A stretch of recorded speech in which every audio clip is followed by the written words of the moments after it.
चीन ने ऑपरेशन सिंदूर के दौरान पाकिस्तान को दी गई मदद वाले सवाल पर चुप्पी साध ली है। भारत ने एक दिन पहले ही खुलासा किया था कि ऑपरेशन सिंदूर के दौरान चीन ने लाइव इनपुट के साथ पाकिस्तान की मदद की थी। इतना ही नहीं, चीन ने राफेल वाले सवाल का भी जवाब नहीं दिया है। बीजिंग। चीन ने सोमवार को भारतीय सेना के उप प्रमुख lieutenant general Rahul R Singh के इस दावे को तवज्जो नहीं दी कि बीजिंग ने ऑपरेशन सिंदूर के दौरान पाकिस्तान को सक्रिय सैन्य सहयोग प्रदान किया और संघर्ष को विभिन्न हथियार प्रणालियों के परीक्षण के लिए एक लाइव लैब के रूप में इस्तेमाल किया। विदेश मंत्रालय की प्रवक्ता माओ निंग ने बीजिंग में प्रेस वार्ता में जनरल सिंह की टिप्पणी के संबंध में पूछे गए सवाल पर कहा, आपने जिन बातों का उल्लेख किया है मैं उनसे वाकिफ नहीं हूं।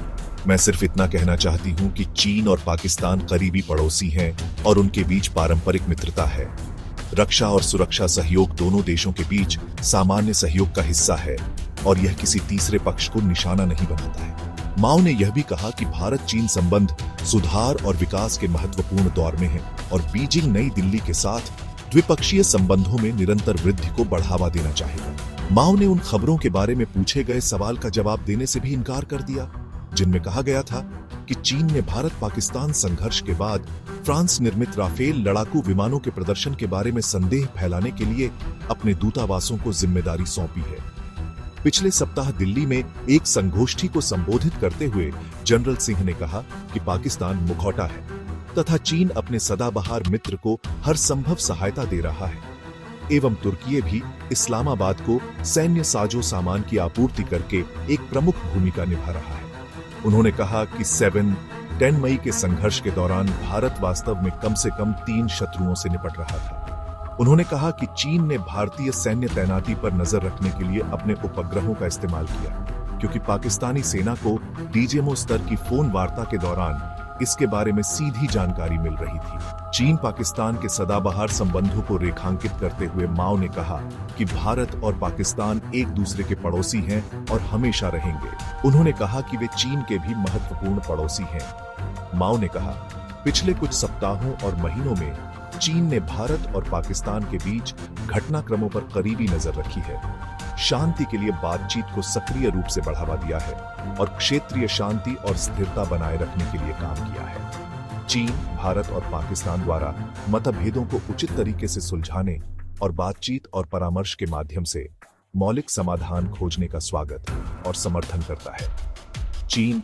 इस दिशा में रचनात्मक भूमिका निभाने के लिए तैयार है।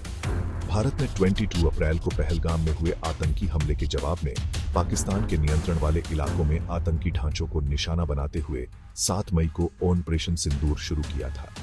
इस हमले के बाद 4 दिनों तक भीषण झड़पें हुई जो 10 मई को सैन्य कार्रवाई रोकने पर सहमति के साथ समाप्त हुई। डोनाल्ड ट्रंप ने अमेरिका के करीबी देशों में शुमार जापान और दक्षिण कोरिया के खिलाफ 25% टैरिफ लगाने का ऐलान कर दिया है। उन्होंने अपने social media handle truth social पर इसकी जानकारी दी है। इससे जापान और दक्षिण कोरिया की अर्थव्यवस्था पर बुरा प्रभाव पड़ने की आशंका है। वॉशिंगटन।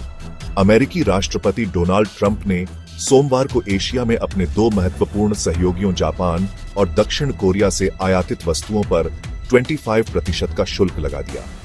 उन्होंने इन दोनों देशों के साथ लगातार व्यापार असंतुलन का हवाला देते हुए यह शुल्क लगाया है।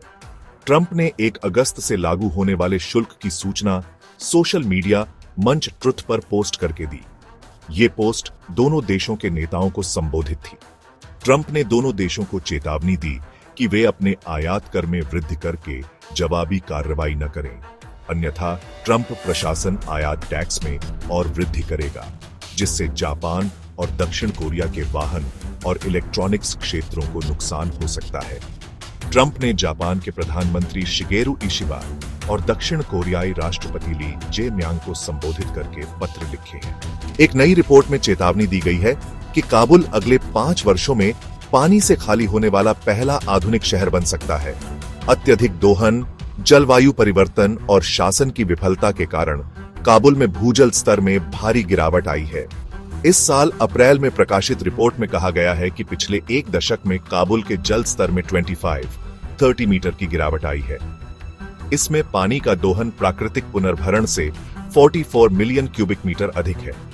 रिपोर्ट के अनुसार यदि मौजूदा प्रवृत्ति जारी रहती है तो 2030 तक काबुल के जल स्रोत सूख जाएंगे, जिससे अफगान राजधानी के अस्तित्व पर खतरा पैदा हो जाएगा। रिपोर्ट में कहा गया है कि इससे लगभग 3 मिलियन अफगान निवासियों का विस्थापन हो सकता है। रिपोर्ट में कहा गया है कि यूनिसेफ ने अनुमान लगाया है कि काबुल के लगभग आधे भूमिगत बोरवेल पहले से ही सूख चुके हैं।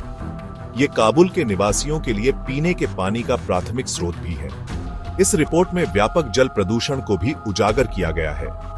माना जाता है कि काबुल का 80% तक भूजल असुरक्षित है, जिसमें सीवेज, आर्सेनिक और लवणता का उच्च स्तर है। विशेषज्ञ संकट के पीछे कई कारकों की ओर इशारा करते हैं। इनमें जलवायु परिवर्तन, शासन की विफलताएं और मौजूदा संसाधनों पर बढ़ता दबाव प्रमुख हैं। इन सब के बीच काबुल शहर की आबादी 2001 में 1 मिलियन से कई गुना बढ़कर आज लगभग 7 मिलियन से अधिक हो गई है। अफगानिस्तान में 2 दशकों के अमेरिकी नेतृत्व वाले सैन्य हस्तक्षेप ने भी संकट में भूमिका निभाई, क्योंकि इसने अधिक लोगों को काबुल जाने के लिए मजबूर किया, जबकि देश के बाकी हिस्सों में शासन प्रभावित हुआ। जलवायु परिवर्तन से पानी की कमी और भी बढ़ गई है। हाल के वर्षों में पूरे देश में वर्षा में उल्लेखनीय कमी देखी गई है। मर्सी कॉर्प्स की रिपोर्ट में कहा गया है, काबुल नदी, पगमन नदी और लोगर नदी, जो काबुल के भूजल को भरती है, हिंदू कुश पहाड़ों से बर्फ और ग्लेशियर के पिघले पानी पर बहुत ज्यादा निर्भर करती है।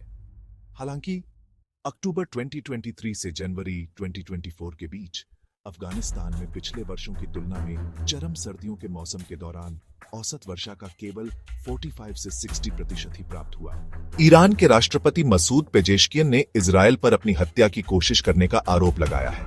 उन्होंने कहा कि इजरायल ने मेरी हत्या की कोशिश की, लेकिन असफल रहा। पेजेश्कियन ने यह भी कहा कि वह इजरायल के साथ बातचीत को तैयार है, लेकिन इससे कोई हल नहीं निकलने वाला। तेहरान। ईरानी राष्ट्रपति मसूद पेजेश्कियन ने इजरायल पर अपनी हत्या का प्रयास करने का आरोप लगाया है। हालांकि उन्होंने अपने आरोपों को लेकर कोई विस्तृत जानकारी नहीं दी। पेजेश्कियन ने यह दावा अमेरिकी पत्रकार टकर कार्लसन के साथ एक इंटरव्यू में किया। ईरान और इजरायल में पुरानी दुश्मनी है। इजरायल ने पिछले 12 दिनों के हमलों के दौरान ईरानी सेना के शीर्ष नेतृत्व को ही खत्म कर दिया था।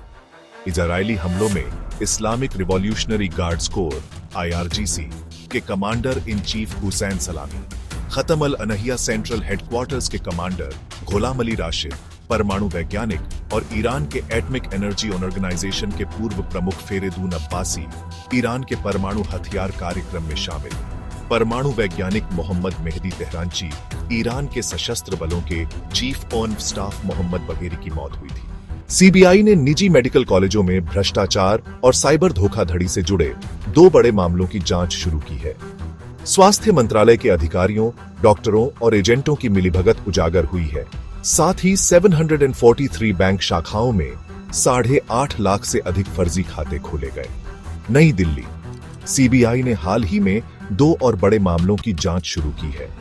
इनमें देश के निजी मेडिकल कॉलेजों, केंद्रीय स्वास्थ्य मंत्रालय और राष्ट्रीय चिकित्सा आयोग (NMC) के वरिष्ठ अधिकारियों, डॉक्टरों और एजेंटों के गठजोड़ और साइबर फ्रॉड में इस्तेमाल किए जा रहे विभिन्न बैंकों की 743 ब्रांचों में 8.5 लाख से अधिक म्यूल अकाउंट खोलने का पता लगना। दोनों मामलों में अभी तक 18 आरोपियों की गिरफ्तारी हो चुकी है। निजी मेडिकल कॉलेज फर्जीवाड़े की बात की जाए तो इसमें 35 आरोपियों के खिलाफ FIR दर्ज की गई है। FIR में स्वास्थ्य मंत्रालय के 8 अधिकारी, राष्ट्रीय स्वास्थ्य प्राधिकरण का एक बड़ा अधिकारी और NMC की इंस्पेक्शन टीम का हिस्सा रहे 5 वरिष्ठ डॉक्टर शामिल हैं। इस मामले में अभी तक NMC के 3 डॉक्टरों समेत 8 आरोपियों को गिरफ्तार किया जा चुका है, लेकिन सीबीआई के हत्थे इस सिंडिकेट से जुड़े बड़े आरोपियों तक नहीं पहुंच सके हैं। मेडिकल कॉलेजों के फर्जीवाड़े में तो यह सिंडिकेट मेडिकल कॉलेजों के इंस्पेक्शन करने जाने वाली टीम से पहले इन्हें सूचना लीक कर देते थे।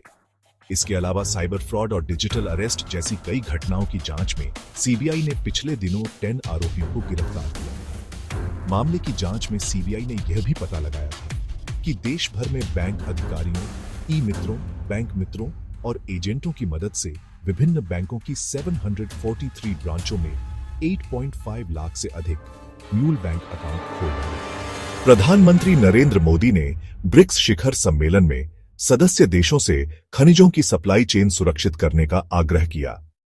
उन्होंने कहा कि कोई भी देश इनका इस्तेमाल हथियार के तौर पर न करे। मोदी की तरफ से ब्रिक्स सहयोग का आह्वान चीन के लिए एक अप्रत्यक्ष संकेत है। पीएम का बयान अप्रैल में चीनी वाणिज्य मंत्रालय की तरफ से जारी किए गए निर्यात नियंत्रण आदेश के कारण दुर्लभ पृथ्वी धातुओं और संबद्ध उत्पादों की ग्लोबल सप्लाई की कमी के बीच आया है। भारत में होगा एआई प्रभाव समिट। प्रधानमंत्री ने घोषणा की कि भारत अगले साल एआई प्रभाव शिखर सम्मेलन का आयोजन करेगा। मोदी ने कहा कि हमारा मानना है कि चिंताओं के समाधान और इनोवेशन को प्रोत्साहित करने को एआई शासन में समान महत्व दिया जाना चाहिए। ब्रिक्स एक प्रभावशाली समूह के रूप में उभरा है क्योंकि यह विश्व की 11 प्रमुख उभरती अर्थव्यवस्थाओं को एक साथ लाता है, जो वैश्विक जनसंख्या का लगभग 49.5%, वैश्विक सकल घरेलू उत्पाद का लगभग 40% और वैश्विक व्यापार के लगभग 26% का प्रतिनिधित्व करता है।